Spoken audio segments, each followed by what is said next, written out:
Hi everybody. Hi. Welcome. Hello. It's 4 p.m. It's actually like a minute before, but the song ended in a really nice way, and I thought I would start things off right as the song ended because, I hardly ever do that, and I thought it'd be nice. Happy New Year, everyone. Happy New Year. It's 2021, which is weird. That's a weird thing to say. It's January of 2021, and we're in the middle of winter. It's been cold here, but that's relative. It's probably colder where other people are. I live in the Southwest. It's like a desert cold, which is dry and cold, but no snow, no rain or anything, just sunny days and pretty clear nights. We've had a little bit of wind, but mostly clear nights, and so I have been really excited about going outside at night and looking up at the stars. And I hope that you have as well. This is a really good time. The winter's a great time. And what we're going to do today is we're going to talk about some of the winter constellations, kind of following what we did last month, which is also winter constellations. We'll do probably next month as well, because the constellations are pretty slow to change. But I want to talk about what we can see in the night sky. And then I want to focus on a couple interesting things that are visible right now. And then we'll move on to kind of a larger topic, which is something that I have been doing a little research in the last couple of days about, and I thought it'd be fun to share, which is, okay, we've been talking about constellations, but what are those all the constellations? Why are those the constellations? How do they get their names? Why? What's going on with that? What is a constellation even? And so we'll talk about that at the end. Does that sound good? As always, yes, no, it does suck. As always, if you have questions, you can put it in the chat, or if you're watching this later, you can put it in the comments below. But generally, I'm just really happy to make these, and hopefully they're a fun resource. Let's get started. So here is something that we're going to talk about a little later, but before we get there, I want to bring Stellarium up, which is what we've been using. And here's Stellarium, set to where I live. And it's set to right now, and it's going. So this is right now where it's 4:01 for me, looking south in this beautiful field, I guess. We could look north, blue skies, very nice. Notice it's winter, and as winter, the sun doesn't get very far in the sky, even some places far south is where I live in the Southwest. If we go back in time to like noon, so we go back in time to noon, this is as high as the sun goes, right? And you can see the moon right here. This is because in the winter, the sun doesn't go straight up overhead because the Earth is tilted away from the sun. We've talked about this. The Earth being tilted away from the sun, you can imagine standing on the side of this thing and then tilting away. Even at noon, the sun doesn't really get right overhead. And so you get these shorter days because the sun doesn't travel as far through the sky and at a lower angle, meaning the sun's not right straight down on us. The light is kind of spread out over a larger area on the surface of the Earth, and it isn't as warm. And so let's go back to now, 1601. So at this time, we're getting near when the sun's about to set, and the sun has been setting around 5:30 for me. So if we were to go forward around to 5:30, which is 17:30, we can see right after sun sets, notice sun is setting. Let's get the stars out. I'm really motoring through. This is 5:45. 5:50. Whoop. Right after sunset, there's something pretty cool going on. So you can see down here right after sunset, this little set of objects. Now, I'm bringing this up as kind of like really high level astronomy stuff. Only go looking for this if you're someplace where you are looking directly out towards where the sun is set and it's pretty dark, or you're on a mountain and it's really dark, because like if you have any amount of like pollution, or you're someplace where there's any amount of trees or mountains, like if you live on a beach that looks west, this is something you can see. But I think this is kind of neat. If we look out right after where the sun is set, you see these three objects right here. What could they be? Well, this one here is Saturn. This one right here is Jupiter. And look at who this is. It's Mercury. These are three planets, all in a pretty nice little area here. This is mostly to show you as a follow-on to last month. This is where Jupiter and Saturn are. Last month, they were very, very close. But the planets are still moving, and so they're still fairly close, even a month later. Well, a couple weeks later from when we did our thing in the conjunction, like 3 weeks later. But like, it's pretty amazing that if you live out someplace where, and there are some trees here on the horizon, but you have to be really, really good, because, if you go back a little bit, it's a little hard to find, right? Like, this is 5:45 and not that bright because the sun is still pretty bright. But this is 6 o'clock. So if you were to go out someplace, maybe even like, I couldn't where I live because there's a mountain to the west that blocks this whole view. But if you're out someplace where you can see right all the way to the horizon, you can see this cool little conjunction of 3 planets, Mercury, Jupiter, and Saturn. And that's pretty neat, right? You gotta look right where the sun is set, and you'll see them, hopefully. It might be a little hard to see Saturn. It's not very bright right now. If we like zoom in, you can see, you know, it's pretty far away. We can look over at Mercury here. Deep, deep, deep, deep. There's Mercury. Mercury is pretty tiny, but it's almost full from our perspective, so that makes it. And then there's Jupiter again.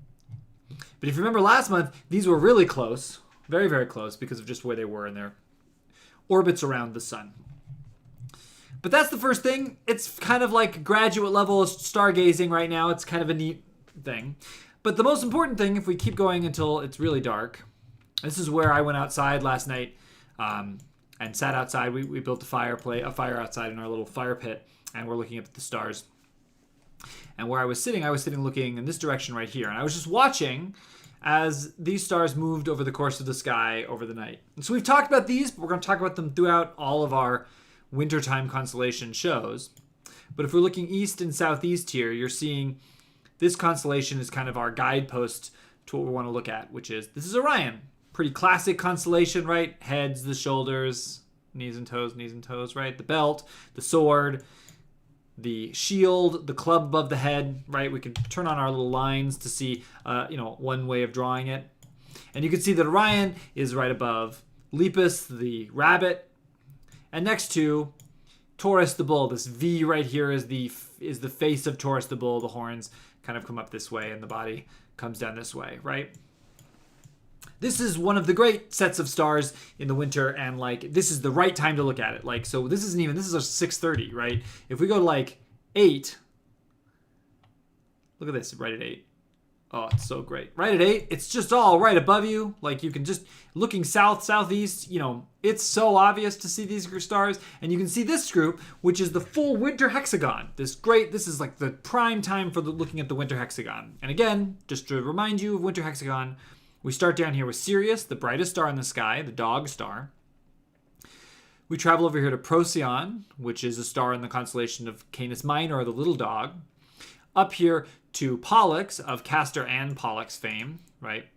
Castor is the kind of less bright one of the two. They're very close though. Up to Capella, which is a star in the Charioteer, Auriga. Down here to Aldebaran, the Eye of the Bull, this V. The Eye of the Bull is Aldebaran. Down to Rigel, and over here back to Sirius. Winter Hexagon, pretty classic group of stars that aren't a constellation, they're an asterism. We'll talk about that a little bit later. Near the center is Betelgeuse, which is this really awesome red star that's the shoulder of Orion, right? Betelgeuse is an enormous, enormous, enormous star. As I've mentioned on this channel, if you sat it inside of our own solar system, you just plopped it in our solar system, the edge of the star would go all the way out to the orbit of like Mars, between Earth and Mars. It's enormous. But let's look a little bit closer. So again, to find these right now, you're going to want to look where the sun has set in the west, and then turn 180 degrees and look the other direction. You're looking east where the sun rises, and then just kind of look to the right and up, and there it is, right? So it's in the southeast. So remembering north, east, south, west. Right now, if we're looking east, then if we turn 90 degrees to the right, we'll be looking south. So between those two and looking up, and you should be able to see it. And most people are pretty familiar with Orion's belt. I always get a lot of people telling me I can find Orion's belt. This is the time to find Orion's belt. And then above it, you get this really wonderful hourglass shape here of Orion. The head up here. Also, beneath Orion, besides the rabbit, and you can kind of see the rabbit here, right? Like the body of the rabbit is this little curve, and the little head comes up here, and the ears come over here, right? If I turn the light this on, you can see that it's a version where they've drawn, it's strange, but I like thinking about this as like the little rabbit sitting down with this big head and these little ears. What's the history between Betelgeuse and Betelgeuse? So the history is that the film Betelgeuse is named after, the character is actually named after the star. And you can see in the film that when they write the name out, it's the same spelling as this. So up in the corner, you can see how it's spelled right here. Betelgeuse. And the term Betelgeuse, it's not super exact why it's named that way.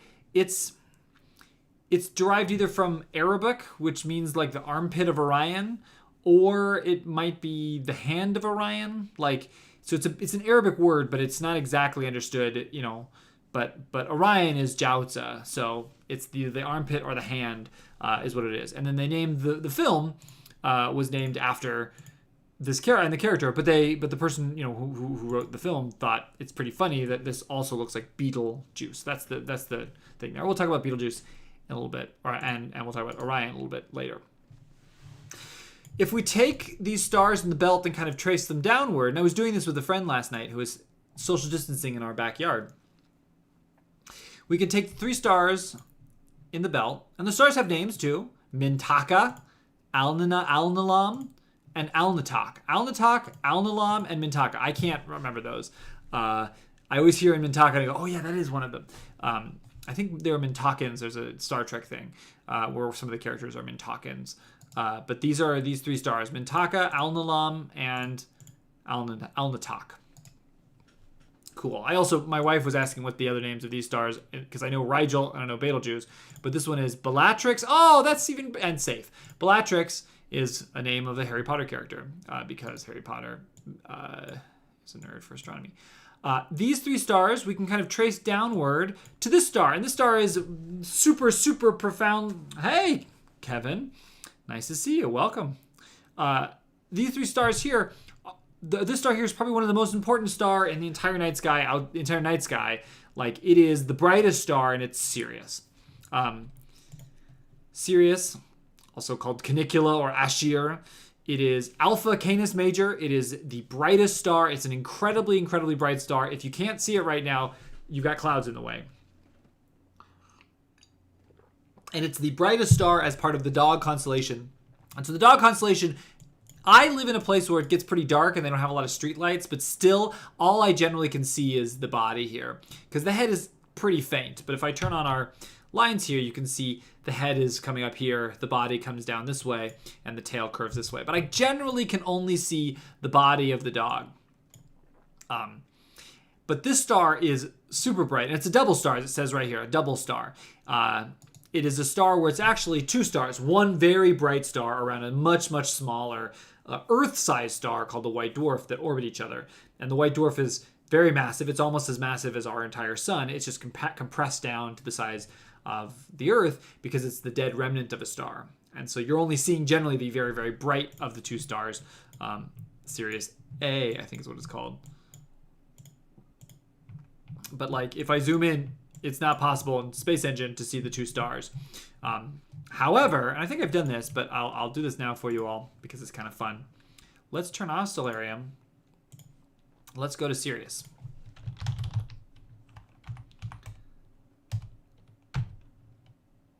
Oop. We can start flying there. Whoop. All right. So here's Sirius. And you're saying that, is that 2 stars? Exactly, right? So there are 2 stars right here. Can you see the 2 stars? There's a really bright one and one that's not as bright. And so essentially to us, it looks like this, right? We just see it as 1 star, right? And it's because far away, those stars' light just kind of adds up.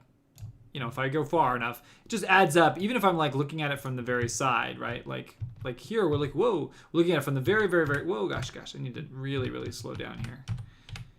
I always do this. We're looking at it from the side, but if I fly away really far away, it just looks like 1 star. Oh my gosh.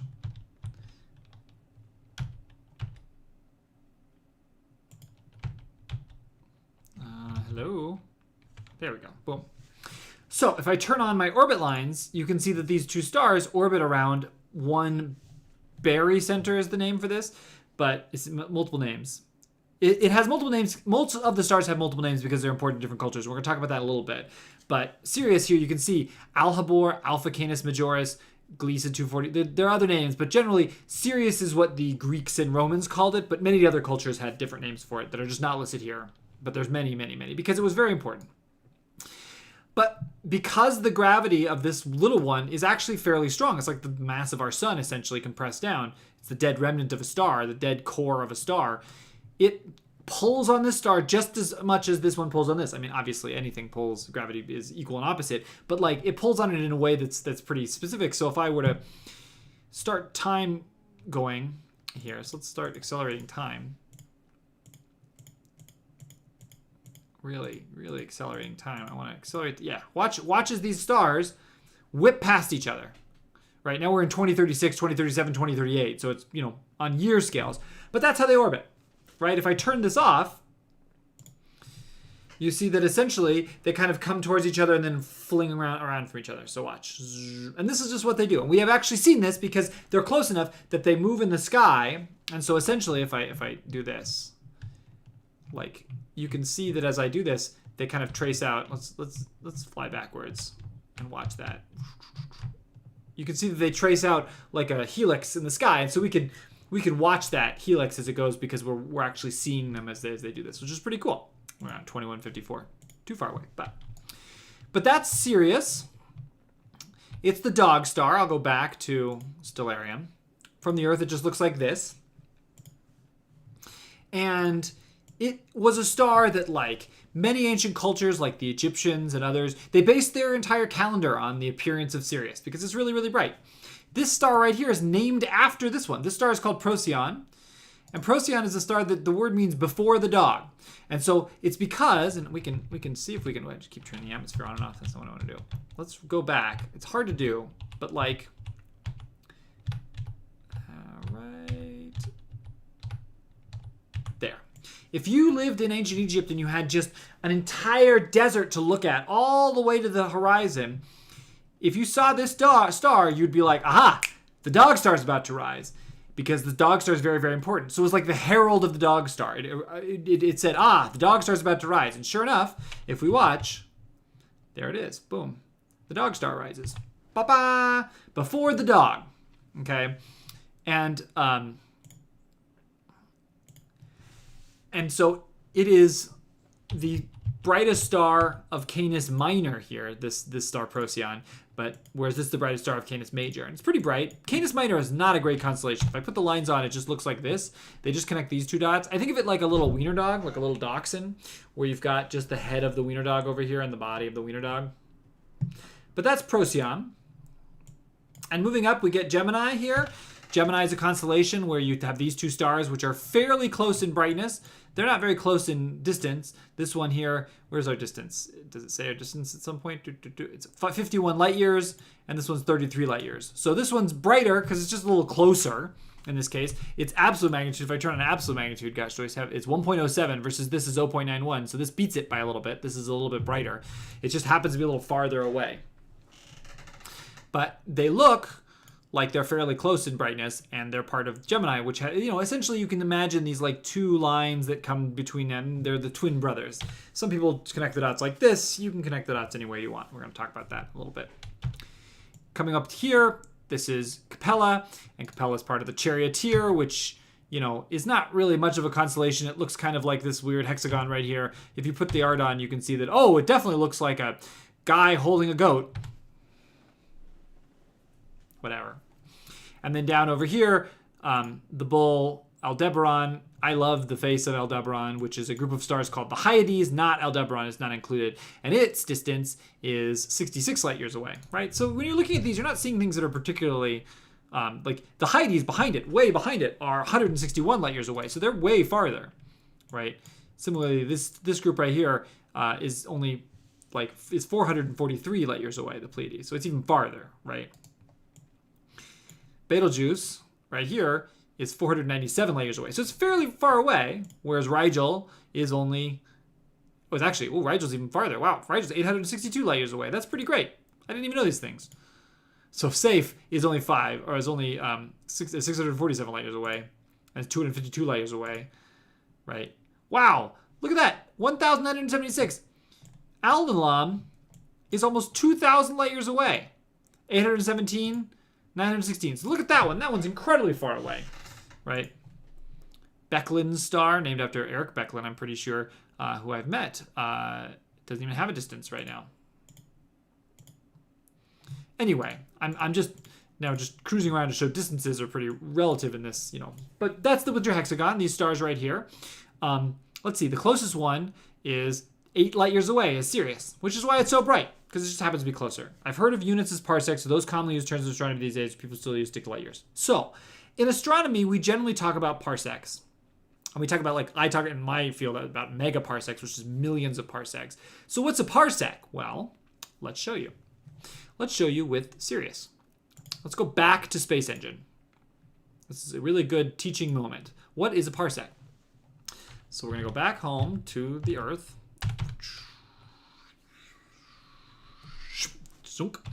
All right, and we can turn around from the Earth. There's Canopus. I want to find what we were just looking for. Where is...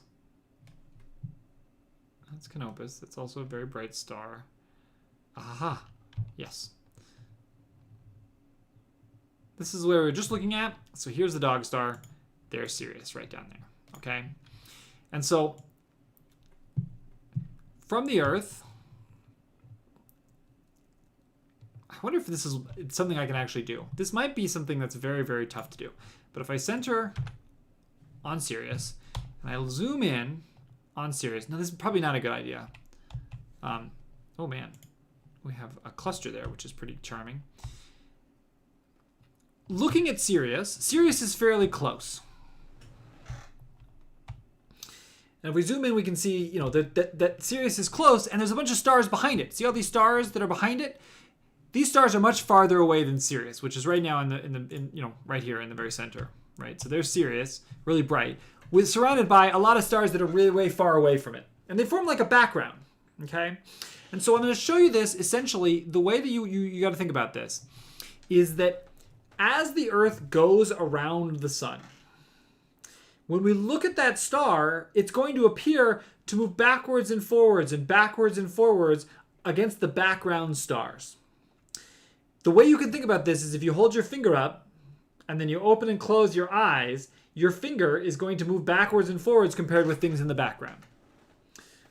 Right? So if I put my finger up here, and then I move the camera, oh, this is a bad idea, but we're going to do it anyway. And I move the camera, watch my finger. I'm not moving my finger at all. Oh, weird, right? I'm literally just holding my finger in the same spot. That motion is called parallax. It's the motion of an object compared to something way in the background of it because you're moving with respect to it.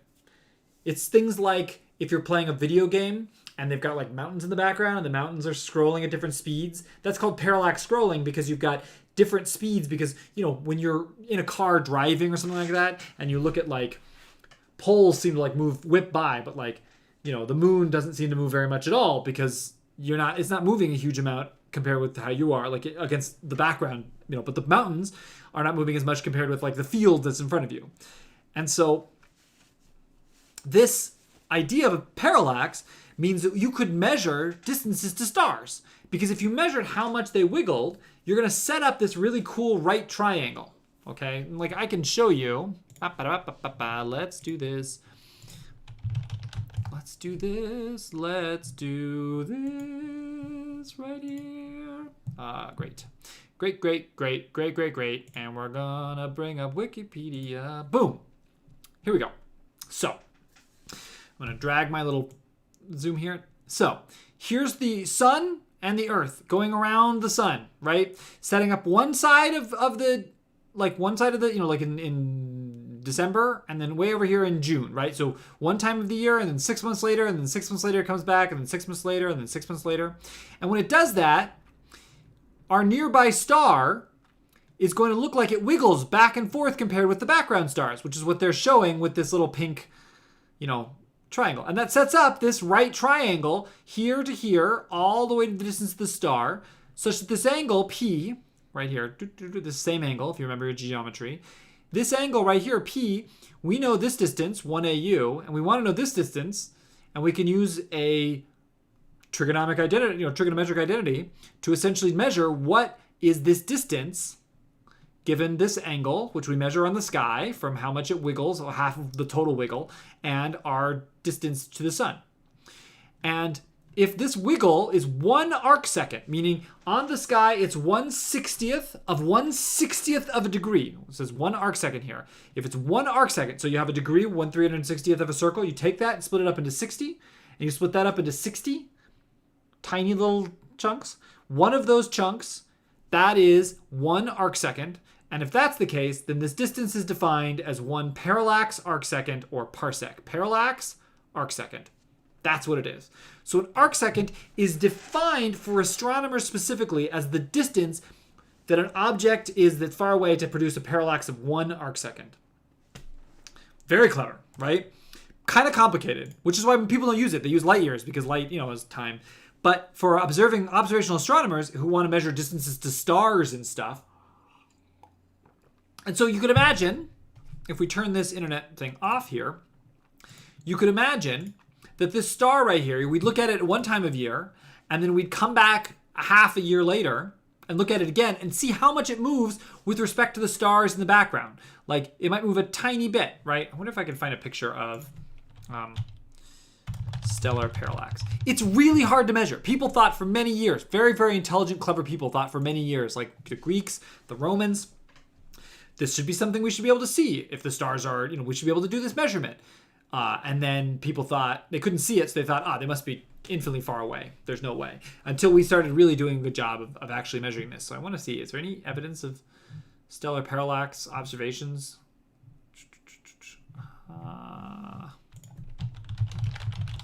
Because there's a bunch of really cool... It doesn't look like it. Doesn't look like you can find any actual stellar parallax observations. It's pretty cool when you blink. Maybe I could do stellar parallax, blink.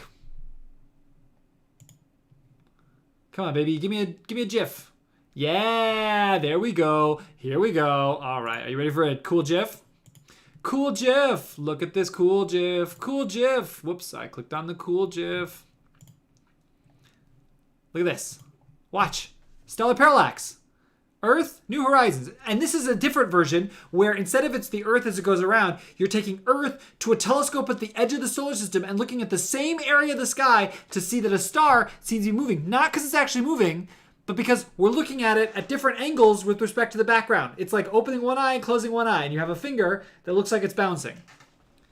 Isn't that cool? Isn't that cool? I think that's very cool. The answer is yes, it's cool. That's a really cool GIF I had not seen. Stellar parallax was, again, initially thought of by the ancients, right? Like, it was so small that it took until like the 19th century for us to do this, right? But people thought about it a long time before, and they used it as a way to be like, well, they must be really far away or on a perfect silver sphere. And so that's the long and the short of Sirius. Pretty cool star. I wanted to show that off. But I now want to go and do what we do every month, which is I want to bring up the sky map. Sky map. All right, so our sky map here, this is the January sky map. It's what it looks like around 8 p.m. in early January. So it's, 7:38 p.m. generally from now. Later in February, it'll be 7 p.m. Just imagine these stars have moved a little bit over the course of, so when you look for it here, this might be a little bit farther if you're looking later in the night. Okay. Gosh, I love this little thing where I float around. I need like a little spaceship animation. And we already looked at Orion here, and we looked at Canis Major, Canis Minor. We looked at Gemini, Auriga, the Charioteer. In the past, we've looked at the Great Square of Pegasus. This is still a really good time to go out and see the farthest thing you can see with your naked eye, which is this constellation or this group of stars right here. That isn't a group of, it's a galaxy, kind of looks like a weird fuzzy thing. If you have a dark night, you can go back a couple months to find that video to show how to find this. But look for the square, look for Andromeda off the square, and there are two stars that point to it. It's the farthest thing you can see with your naked eye, the distant galaxy Andromeda. What I want to talk about is the fact that A, we're getting Big Dipper back, because for the last couple months, the Big Dipper has been, at this time of night, below the horizon, which is no good. And B, we're getting some new stuff, right? And this is where, when I was looking at this, I was thinking about earlier tonight. First off, I want to talk about Cancer the Crab.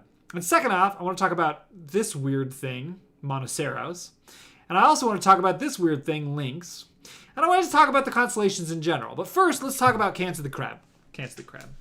So Cancer is a constellation that, for many of you, you also recognize because it's a zodiacal constellation. It's one of the constellations that we have horoscopes for, right? And you can see a bunch of them right now. Cancer, Gemini, Taurus. You have this one, Pisces, Aquarius. Notice that I'm able to find them because they all seem to be on this dotted line here. This dotted line is called the ecliptic, and it's a line that essentially is where the sun travels in the solar system. If you took our solar system and drew a line in the plane of the solar system off to the stars, those are the stars that are part of this. And we trace the constellations, this importance, back to like the Babylonians, like the earliest peoples who we know have astronomy histories written down. And you could do what if I want, Metalis? I should have asked. Oh, a little tiny spaceship. Yeah. If you want to produce a tiny little spaceship that I can throw into OBS, that would be really nice. I'll give you credit. But these constellations are important because the Babylonians and because of the fact that the sun essentially can find itself at different times of the year in this part of the sky. Right, not right now, it's on the other side of the sky because these are in the nighttime, right? But like later on, the sun will be in different constellations that are also zodiacal constellations, right? If we were to go to Space Engine again, we could look at where the sun is and watch. Let's do it. Why not? This is what we do with this thing. Let's turn off Stellarium again and let's go back. Space Engine, we'll pop back down to our normal view. And let's look, where's the sun? So we know the Earth is here, so the sun's got to be there. All right, so what constellation is the sun currently blocking? So if I click over on here, we can see this is Jupiter, Mercury, and Saturn. We talked about that a little bit earlier, right? There are the planets that I was talking about. What do we got over here? We got Dabi, an orange giant. What about this star right here? That's the Milky Way galaxy. Let's zoom in. Gosh, it's really hard for me to do this, to look at these stars and know what they are. Nunki. All right, Nunki. So Nunki is the star in the constellation, as it says up here, I should have realized, in the constellation of Sagittarius. So let's turn off my sky map. Nunki. So we're in the constellation of Sagittarius. The sun's in the constellation of Sagittarius right now. And so that means Sagittarius is a really easy, good summer constellation. The sun right now is not letting us see that constellation. So the sun is in the house of Sagittarius right now. Now you might go, wait a minute, that doesn't make sense if you're an astrologer. And that's because the calendar that we go by for modern astrology is not actually based on where the sun is, it's based on where it was. I don't want to get into that right now. But this is just blocking our way from seeing those constellations because if you were to try and look at them right now, the sky is blue. If you're out in space, like we are with Space Engine, you can do an easier job. But if we turn back our sky map, we've got these constellations. They're not particularly bright. Gemini's bright. Taurus is bright.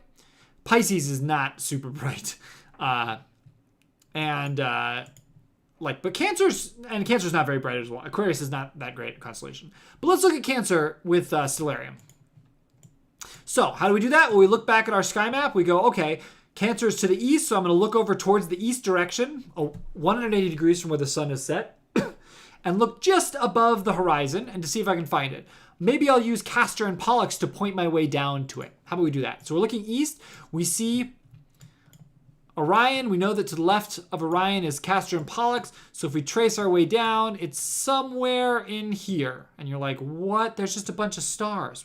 What is that? How do we find it? Well, let's see if we can find any of the stars in Cancer. Well, we know that like Castor and Pollux are kind of pointing down there. We know that maybe it's to the left of Procyon, but if we go too far past Procyon, we've missed it. So Procyon is here. Castor and Pollux are here. So it's got to be right in here. I guess it's these right here. I can cheat and put the lines on. And you see that it's just this. This is the crab. There's your crab right there. Let's turn off the sky map so you can actually see it. There's your crab. Not super easy to see. The art makes it look way cooler of a crab than it actually is. And this is the thing is that this constellation is given its importance not because it's very bright, but because it's along the dash lines of the line of the ecliptic, the path of the sun.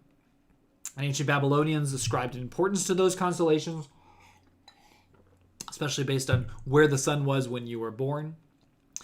And we still hold that up and, still give some sort of mystical significance to it. But Cancer is hard. People ask me all the time, they go, I'm a Cancer. Can you show me my constellation? And then I go outside and I'm like, all right, there it is. It's this fuzzy blob. The best thing to look at in Cancer is this right here.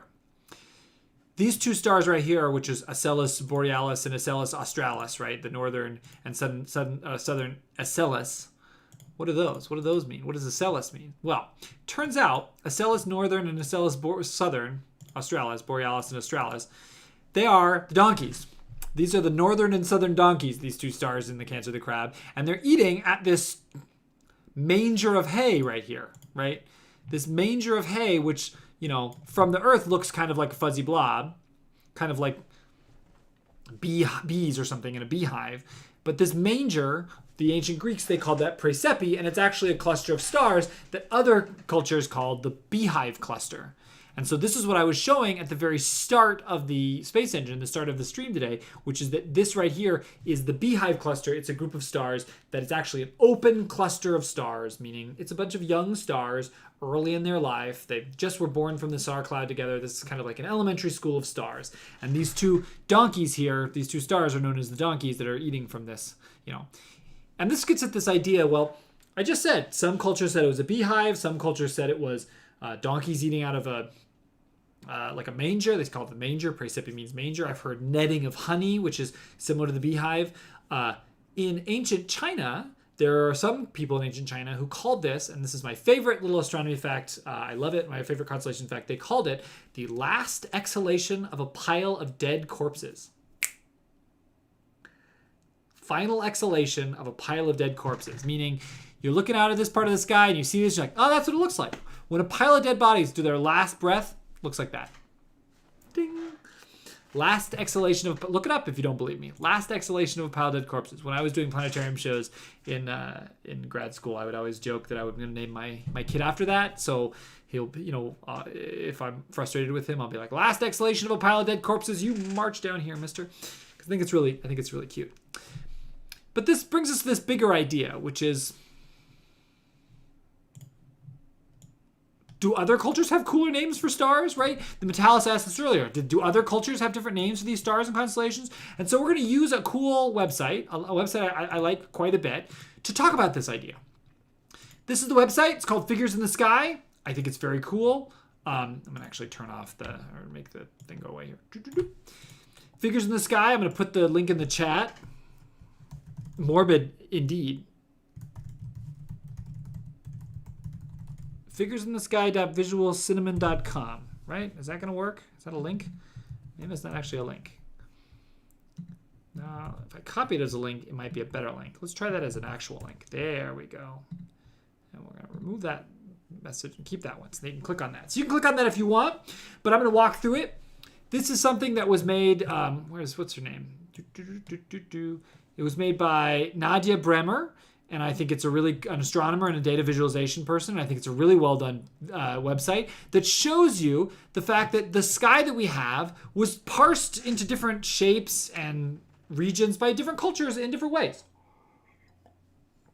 So let's take a look. If we go down, we'll start with this right here. So this right here is where we started tonight, and it's Betelgeuse, the shoulder of Orion. And you can see that she's gone around, and if you click on this, you can say, okay, in Arabic, they called this the giant, right? Pretty cool. In Western, we call this Orion, right? In Belarus, it's called the throne, right? And she traces out what the stars look like in this group of stars here.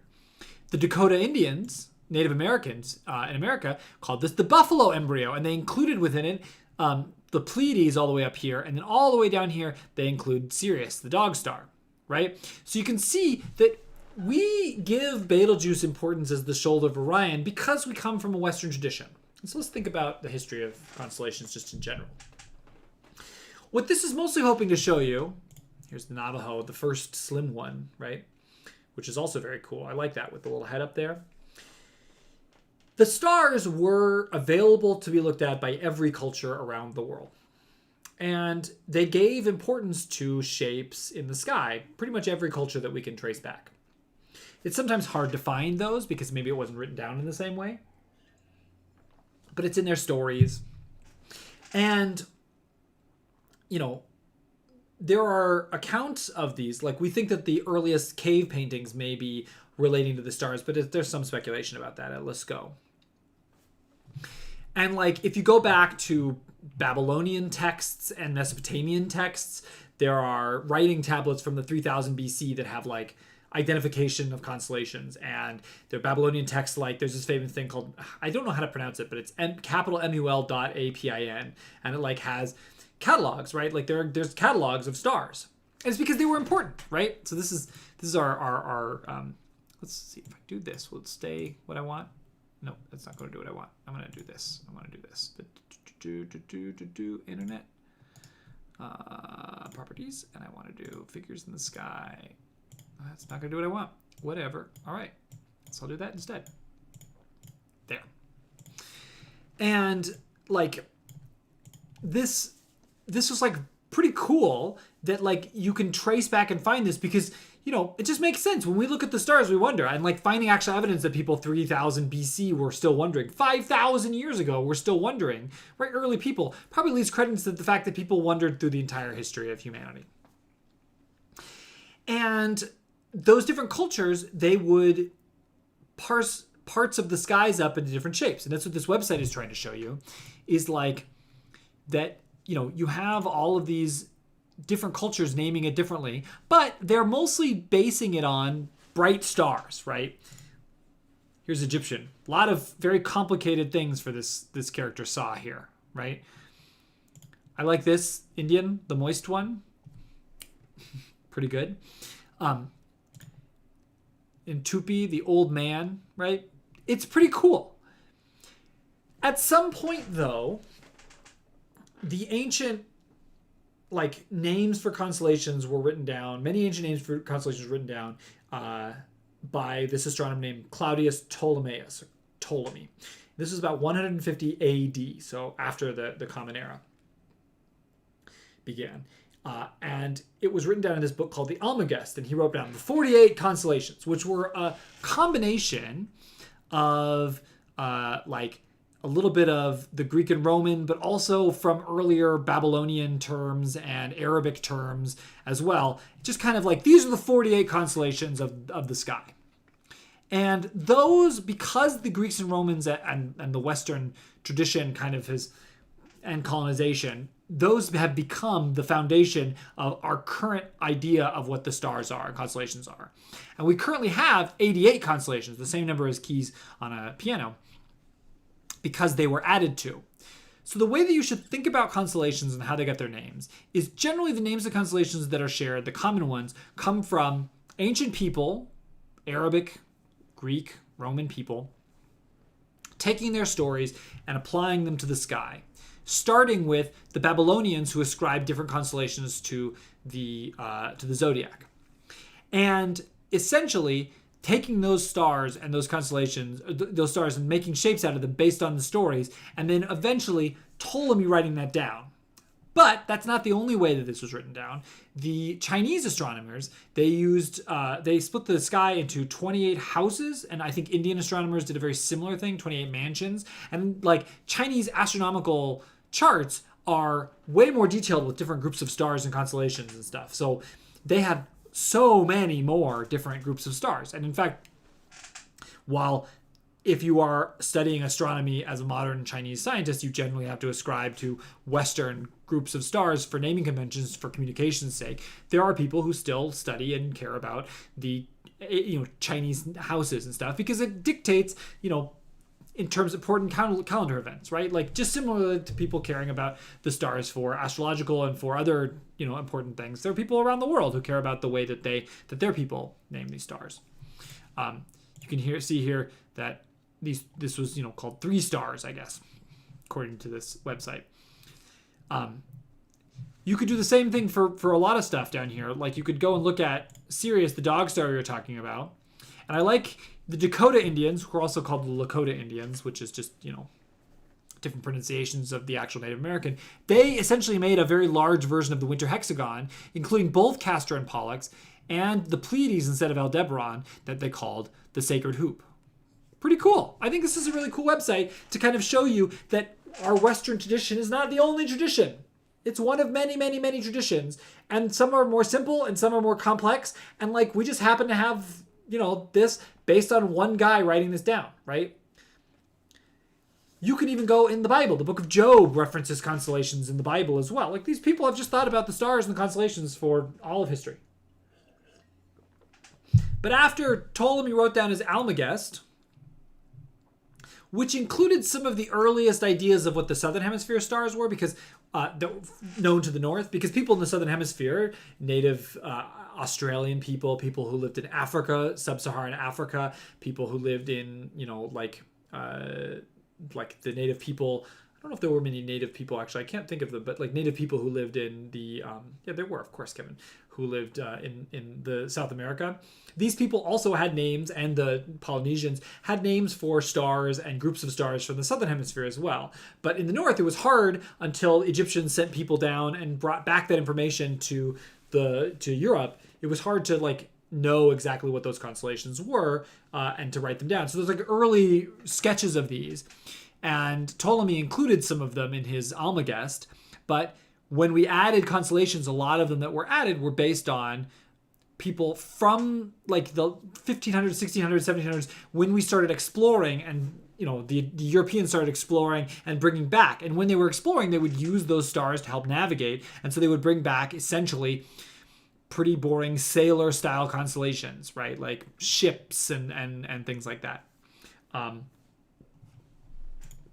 And so, like, you look up all these things where people are, like, naming these stuff in the 15th, 16th, 17th century. And there was this star atlas called Uranometria in 1603 that was one of the first that, like, really drew out all of these constellations as taken from the sailors bringing them back, right? So Uranometria was one of the first things. And then on top of that, 17 were given by this guy, Nicolas Louis de Lacaille, in 1763. And I think this is great. I'm going to show you this. I think this is really charming. If we go and click here, this is a planosphere from this guy. I'm going to say his name again, which is Nicolas Louis de Lacaille, 1756. And like, I'm going to zoom in on this right here because I think it's really charming. This is one of the first modern planispheres, modern star maps of the Southern Hemisphere sky, where the dude just went crazy. Centaur, classic. Hydra, classic. Northern Hemisphere constellations. But then he's just like, what weird tools can I throw into a clock? I like this thing that is holding up. This is a sculptor's table. We've got like chemistry sets down here. We've got like telescopes, microscopes, like all kinds of stuff. And these things, there was an astronomer named Heber Curtis Shapley who once said that it was like looking in this guy's attic. And we don't generally use every one of these constellations anymore, but for many of them, we still do carry them because of this one guy just being like, there's space between stars, I'm just going to give shapes to them, right? Sagittarius, pretty classic. The Centaur, pretty classic. But like no one here has thought about l'atelier de sculpture. And we call that still sculptor now. I just think it's pretty fun. And here's a really great website where you learn about the fact that, you know, people have not just like looked at, so let's go back actually before we do that, before we go to that one. Let's look back at Stellarium here. Let's look, I'm going to turn my lines on. Let's look down here at this weird line right here. You know, see this weird line? That's Lynx. That is Lynx, which is a constellation that was created. God, when was Lynx constellation created? It's named after the cat, the lynx cat. It was named in 1687 by Johannes Hevelius from 19 faint stars between Ursa Major and Auriga, who was like, yeah, you gotta have really good eyes to be able to see it. Like, and the way that he joked about that was that he said you had to be lynx-eyed, which is a term that back then was used to refer to like really good eyes. Because like I turn it off, can you see that at all? Like, no, right? You see Canis Minor, and then down here you start to see like Ursa Major, But like, what the hell? There's like, these stars are so faint. I dare you to try and go outside at night and find links. You got to live in a really dark area. If you live in a city, good luck. This was what people started doing in the 1600s. They took the Almagest, and eventually the Almagest and the Uranometria in the 1600s, it was like, here are the star constellations based on the southern hemisphere as well. And they just started adding things to it by going like, is there something between other things, right? So like another one of these is Monoceros right here, right? So look for areas where bright, bright, bright. What's between that? Not much. Nope, there's a giraffe. That's the neck of the giraffe. Look, I turned the art on. You can see what's, oh, sorry, there's a unicorn. Excuse me, the giraffe's someplace else. See, this looks like a unicorn, right? There's the unicorn right there. There's Monoceros with Canis Minor riding the back of Monoceros. Boring constellation. Where's Camelopardalis? Camelopardalis is the one that I think is the silliest. Camelopardalis. Camelopardalis. There it is. Look at that. That's the giraffe. Doesn't it look just like a giraffe? You know, that classic triangle with a line on it? You don't see it as a giraffe? I do. I definitely see it as a giraffe. Metalis points out modern constellations and chariotations with iPhones and sports cars. Exactly, right? Like, and that's the thing, is that you can make your own constellations if you want. I do this as like a fun activity with kids. I think it's really fun to make them, you know, and you do get a lot of things like that. Fortnite characters and, you know, Roblox characters and Minecraft characters and stuff. But like, I just think it's fun that there was a period of time where people were like, well, what, you know, this is another gold rush. Where can we fit other constellations that don't have constellations? And you can still do it, right? Like you could be like, oh, well, look at this. We've got another triangle here. So here's Minecraft Steve. There's this little face with a square and a pickaxe is up here. Done. I got it, right?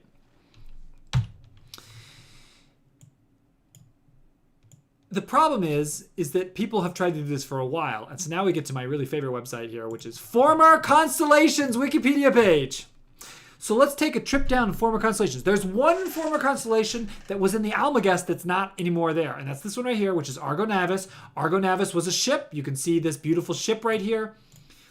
It was listed in the Almagest as one of the constellations, but it's been since split into multiple different parts of the ship, like the poop deck and the stern, the bow of the ship as well, and the sail of the ship. But let's go look through here. Former constellations.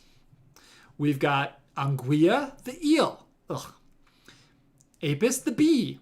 Arania, the long-legged spider. And you can see Carina, Puppis, and Vela. Puppis is the, you know, the poop deck of the ship. Poop deck.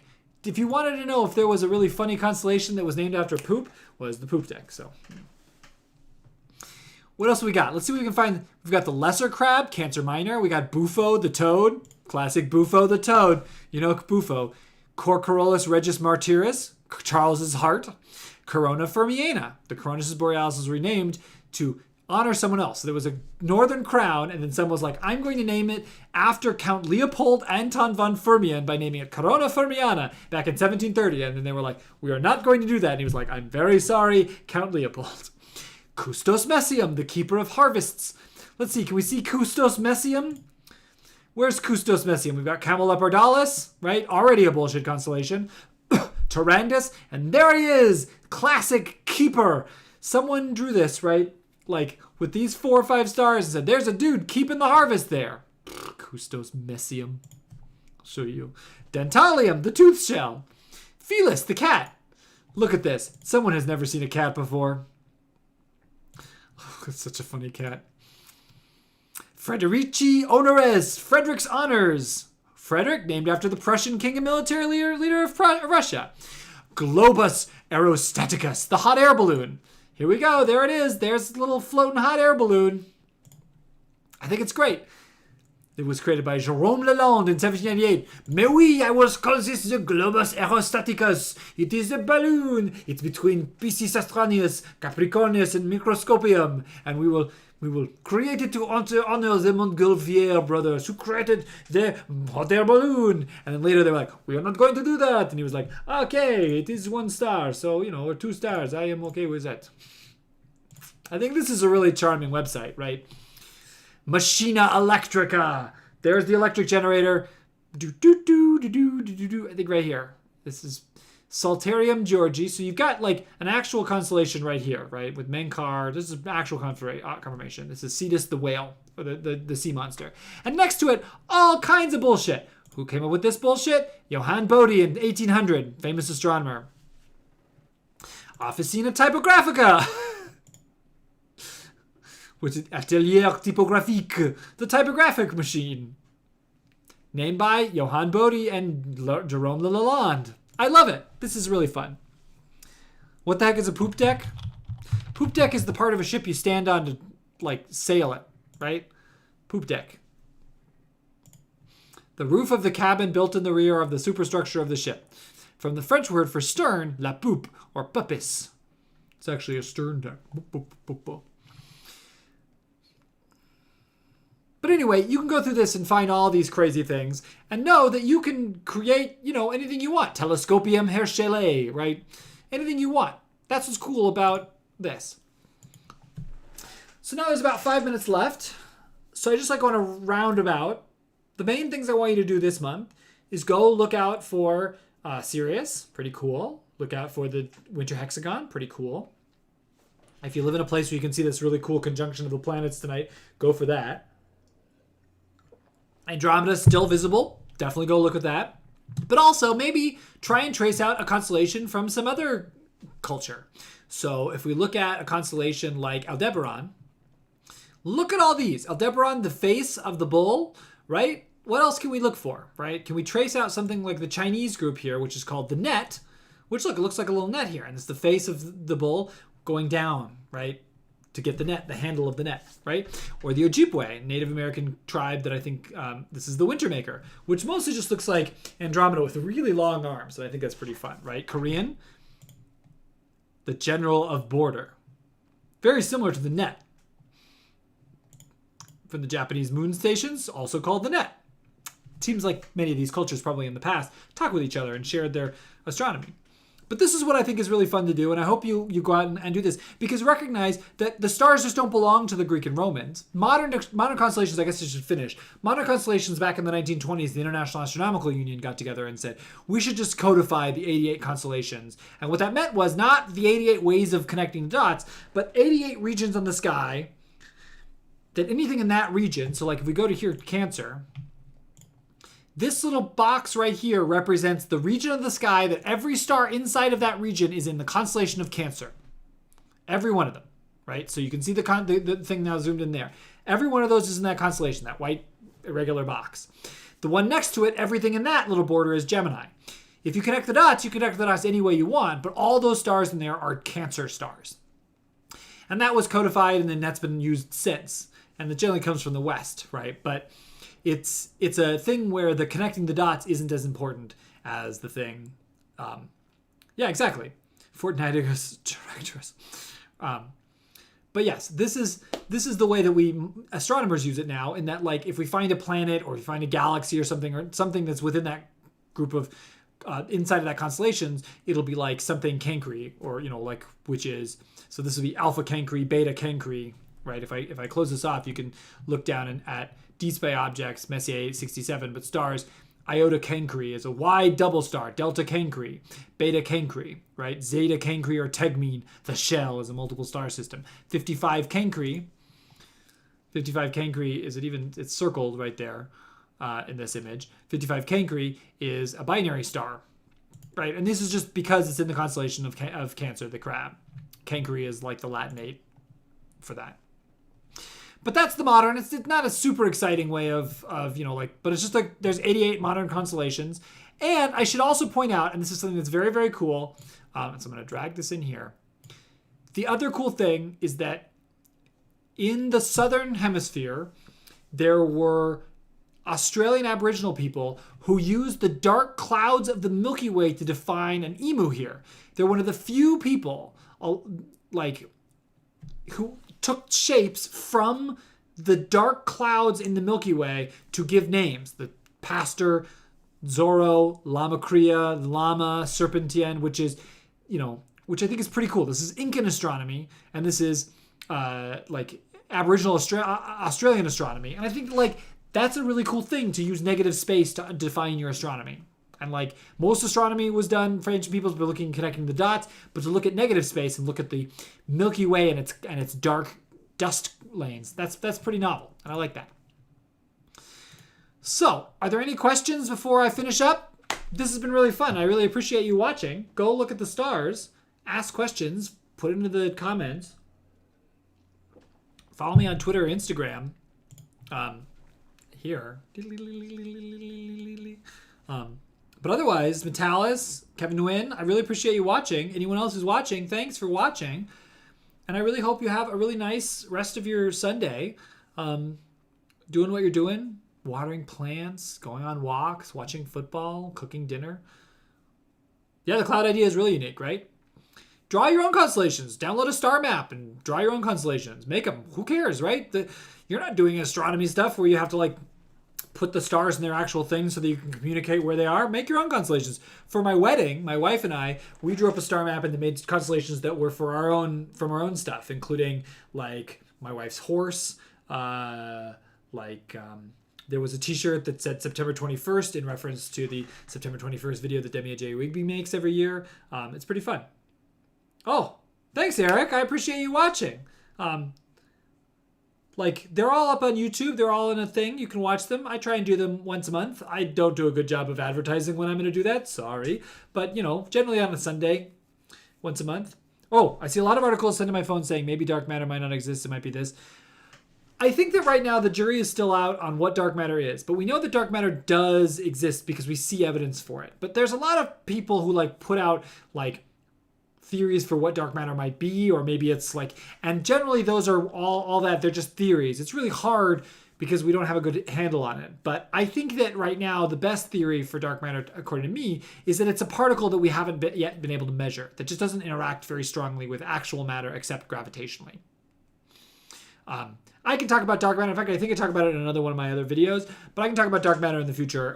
It's not super important for night sky viewing, but dark matter generally is important for the way that galaxies form. And we think it has to be, or otherwise the galaxies would not have formed. And we know that it holds galaxy groups together and holds even galaxies together, especially at their very edges. But we just don't know what it is. And so it's not that it won't exist. It's just that some theories for it might be different than other theories. Okay? All right, everybody. You're all the best for watching. Have a nice rest of your day. Bye. Bye.